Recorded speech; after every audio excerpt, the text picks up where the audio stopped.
have an interesting topic for us today that I know a lot of people, especially first-time home buyers, are wondering and thinking about. So the question is it still good to be a homeowner? Is it still a good time to be a homeowner? Should I still buy a house with all this, I don't know what you would call it, all the news and all these things you hear about how scary it is and the housing market and all this stuff? So I went back, just did a simple stat. The median sales price in our market here in Oklahoma City market since 2021. So the average sales price in 2021 in our market was $210,000. The median sales price. I like to do median sometimes just because I feel like it's more realistic numbers sometimes. The median sales price in 2022 is $231,000. The median sales price in 2023, $235,000. The median sales price in 2024, $241,900. The median sales price from January 1 to today in the end of August in 2025, $250,000. I think that's funny because if you watch the news and you watch all these memes on social media, you would think that everything's just falling and crashing and no one can sell their home and blah, blah, blah. And I went back to 2021 just because that's the furthest that my MLS data would let me go back. But so let's look at this. So if you did not buy a home in 2021, let's just say because you didn't want to compete against going over asking and all that stuff, which I don't blame you necessarily, but if you did not buy a home in that year because of that or whatever, and you thought, and I've had lots of conversations with people, they're like, oh, I'm waiting for prices to drop. Oh, I'm waiting for prices to drop because they thought prices were going to drop. Well, obviously they didn't. It went up $40,000 in 4 years, the median sales price in that time. So is it still good to be a homeowner? I would say absolutely, yeah. The thing that people get hung up on is they go to sell their home and they're like, I have to net $100,000. And I always ask them, why? What's so important about $100,000? And very rarely can someone defend their number that they need. So sometimes, you got to have that amount because you got to be able to put this amount down payment to buy your next house. And I understand that. But a lot of times they just have in their head that this is the number that they have to net. So they stress out and they drive themselves crazy trying to net this number. And you could get an offer and net $90,000. That's still pretty dang good, especially whenever you think of the alternative, which is renting. So I did just a little bit of math. So that from January 2021 to August 2025 is 55 months. So if you have rented that entire time, that 55 months at $1,800 a month, and this is if you didn't have a price increase, like a rent increase, which I guarantee you probably did if you have been renting since 2021. You paid $99,000 in rent. $99,000 in rent because you do not want to purchase a house. Okay? That's money you will not get back. Whereas if you had a fixed mortgage, you would be paying down a principal, paying down a mortgage, and your home would be increasing in value. So let's just say you owned a home for those 55 months and you went to sell it. So you paid the median sales price, $210,000 in 2021.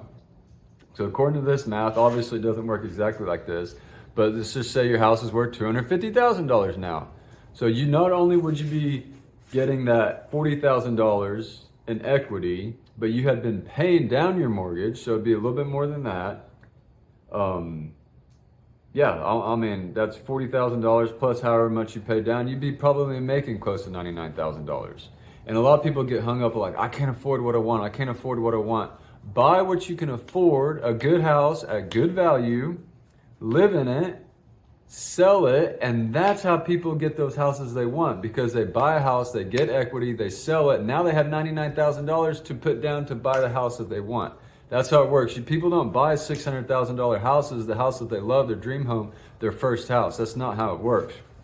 Or buy a house that would make an awesome rental house, and don't sell that whenever you want to move and rent it, and now you have an investment property, and hopefully your income has increased and you can afford another house. Or you can use equity that you have in the house, not sell it, to put into this new house. Or you sell that home and then buy your new house. You have options. But you're just pissing away your money if you're renting. And I have rental houses, okay? And I tell those tenants, like, if you ever want to buy a house, I will let you out of your lease to purchase a house because I believe in it. So anyway, so here's what I would caution you that a lot of realtors don't caution their buyers is whenever you're purchasing a new construction house. From my experience, this is just my experience, those are the homes that people kind of get upside down in sometimes. They buy a house in a neighborhood that, let's just say the builder is going to start a couple more phases, right? And that builder is having a hard time selling those homes. So they sold you a home. I'm just going to do easy math here. They sold you a home for $300,000. They couldn't sell that home for $300,000 anymore, so they ended up lowering their price $10,000, $20,000, $30,000. And these aren't, I mean, I'm making these numbers up, but this really does happen. I'm listing a house for a guy who bought it last year, not even a full year, and they decrease. I'm not going to tell you who the builder is, but you call me individually or call me and I'll tell you and I'll walk you through it. But over $40,000 in 11 months.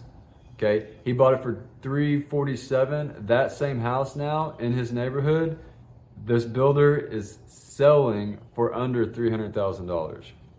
So those are the ones that I have found that have kind of decreased in value the most because builders have just started lowering the price to get them sold. And every house that they sold before then, they're just kind of screwing those people. And I feel really bad for those people. But anyway, another thing I'm going to tell you, buying a house is a long-term investment. Don't think you're going to buy a house and sell it in a year and get your money back. That's not how it works. I tell people, if you don't plan on being in your house for at least 2 years, don't buy a house because you know you're going to have closing costs and real estate commissions and all sorts of stuff. That's about the break-even point. Sometimes a little bit before, you know, sometimes it can take longer, you never know. But it's not like this short-term investment. It's a long-term investment. You're always going to need a place to live.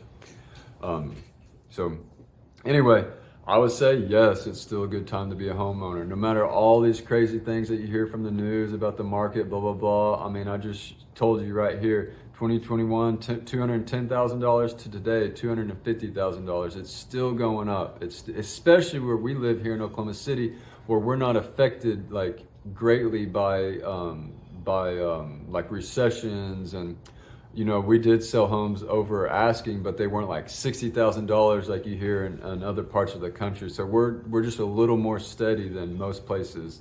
So anyway, if you want to talk about your house, your home's value, if you're looking to purchase a home or you know you're going to be selling a home sometime in the future and you just want to talk about it and get a plan together and be proactive, give me a call and we'll talk about it.